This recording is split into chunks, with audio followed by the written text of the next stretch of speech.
The coronavirus outbreak has been disruptive for education at all levels and communities, but especially for students with disabilities.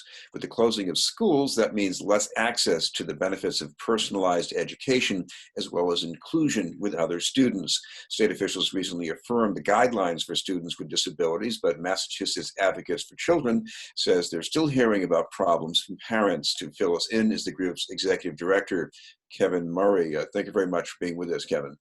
Great to be here, Chris. Thank you.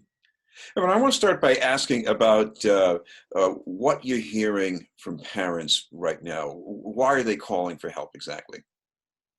Well, it's a difficult situation for everybody, right? But I think particularly for parents of children with disabilities, they're facing some very special challenges. They have their children at home with them. The children in good circumstances have been receiving services in school and through community programs. And this COVID-19 situation implied an interruption in those services. So people are at home trying to keep life going by juggling all the different things they're juggling. And they're wondering what sort of services their children are going to have while they're in school. They want to find out how they get access to those services. Do they need computers? Do they need any other kind of specific assistance? And how are they even supposed to be in touch with their teachers in schools during this period? So there's a kind of desperation. And obviously this is mixed for many families with economic problems, all kinds of questions about, are they going to have their place to live next month? So they're dealing with a lot of different issues, of which this is one they hope to be able to get some help on. Well, students with disabilities are supposed to have individualized learning plans, and what goes into that exactly? It's a plan for each student that's based on an evaluation of the student's special educational needs, and it prescribes a set of services and an educational process for each student. What kind of special attention, what sort of time will they be spending with specialists? Will they be in an inclusion environment where they'll be in a classroom with other general education students? Or will they be in a substantially separate environment where only students with severe disabilities are educated? No, go ahead, please. IEP lays out the detail of how the student is going to be educated, or what the school district's commitment is to that. Now, I imagine part of this is that, with special ed, it's more labor intensive than regular ed. And what does that mean for a parent usually? Because the parent has to provide the education for the most part here. That's right. In this circumstance or in general? Well, in other words, now that you have a student at home who can't be in school and you have limited contact with a teacher, what does that mean usually? It means a lot more responsibility for the parent, right? Ordinarily, there's a great range of students in special education, right?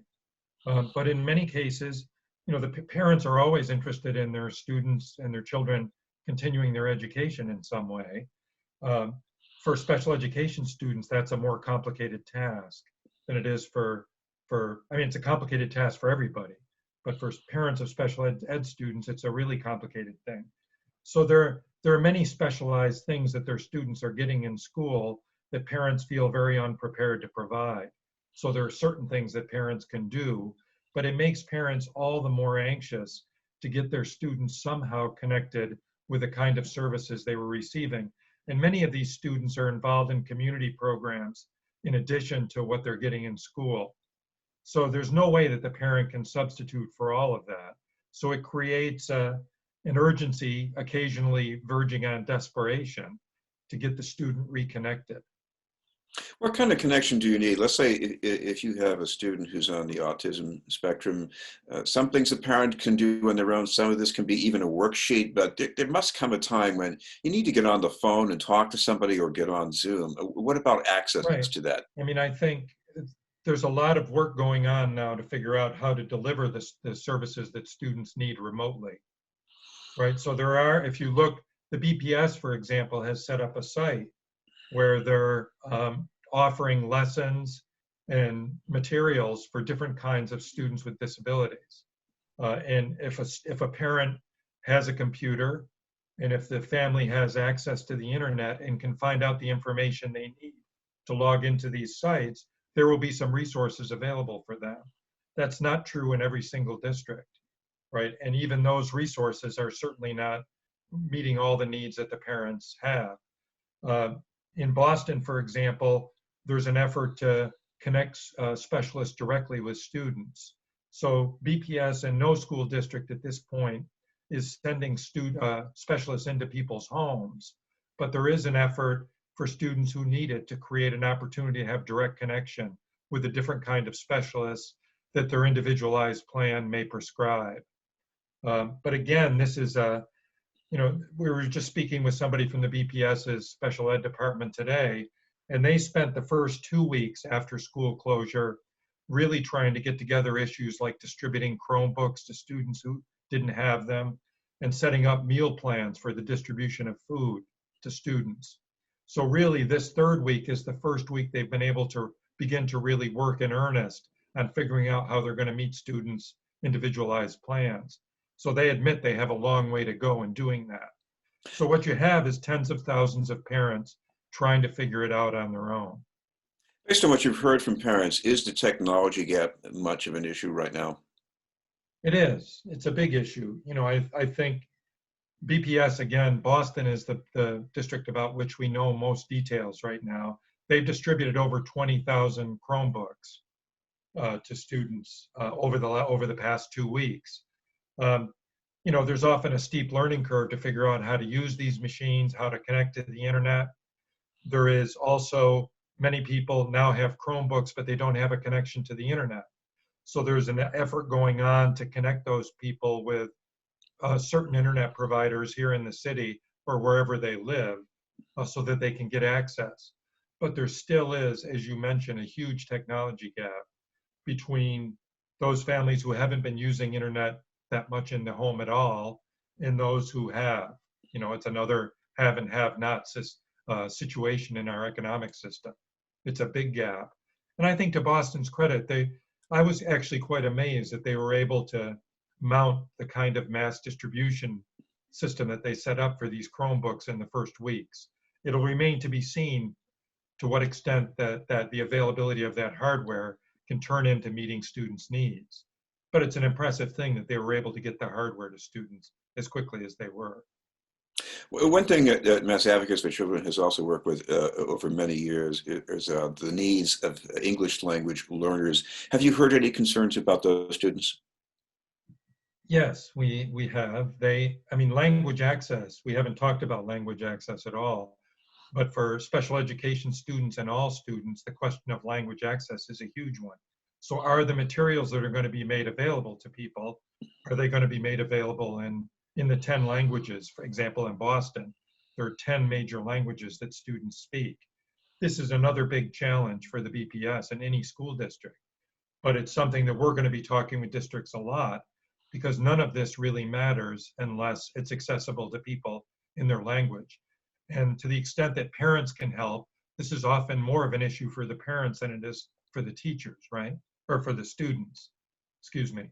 There has to be, to the extent that there's resources about how to connect to these, there's information about how to connect to these resources. Language is a huge issue. And we've gotten a lot of calls about people who are wondering how they connect in Spanish, Vietnamese, or any other language. It's a huge issue that, again, districts are just getting started on. It's a big enough issue to deal with language when you have students in a classroom together. When they're distributed, everybody's in their own homes. That's an even larger issue. So yeah, we also deal a lot with this intersection between English learning and special education, right? There are huge challenges to providing special education services to students whose first language is not English and who may have limited literacy in their first language, right? That's a whole multiplication of the challenges of doing this. And I think districts are honest about the challenges involved in doing that remotely. I think it's a daunting challenge for any district. The State Department of Elementary and Secondary Education recently reaffirmed its guidelines for students with learning disabilities. How does that matter in a place like Boston? Oh, it matters hugely, right? It's a huge thing because the first federal guidance that came said that if districts were not providing general education services to students during school closure, then they had no responsibility to provide special education services. Now, Boston, to its credit, made it clear in the beginning that it was not going to follow that guidance, but that created a huge confusion in the first couple of weeks. In DESE, the department's original guidance was consistent with that federal guidance. So it took them a little while to clarify last week that yes, we would be expecting schools to provide general education services, and special education students also had a right to those services. So that guidance is now clear, and it's also clear that the school closure is not going to be a 2-week thing, right? That's been extended throughout the state. So I think every district is now taking more seriously the need to provide these services. So the clarification of that guidance was something that we worked a lot on in the last couple of weeks, and we were happy to see that clear guidance to all districts in the state. So I think people are now, and there was a meeting a week ago of special education directors from all over the state where DESE expressed very clearly what the meaning of this guidance was in terms of special education. So for us, that was really important. Just before the closing of schools was decided, we learned about the memorandum of understanding between the Boston Public Schools and the state for really a massive turnaround effort. Do you have any concerns about locking into that at this point, and also what's going to happen down the road with funding? We've seen the MOU, we've studied it some. I think that we've been engaged with BPS on these same issues for a long time. So we believe that any support they can get in more successfully fulfilling their responsibilities around special education, around English learning, and around general education is a welcome thing. We hope that they can get some additional support from the state. The COVID-19 situation, I think you're aware that there was a bill passed this year that promised significant increases in funding over time to school districts, right?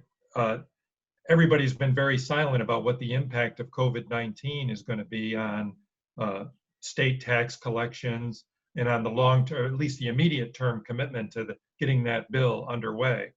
So of course, anybody's going to be concerned about, is the funding going to be there for the additional commitments that were made around the Student Opportunity Act.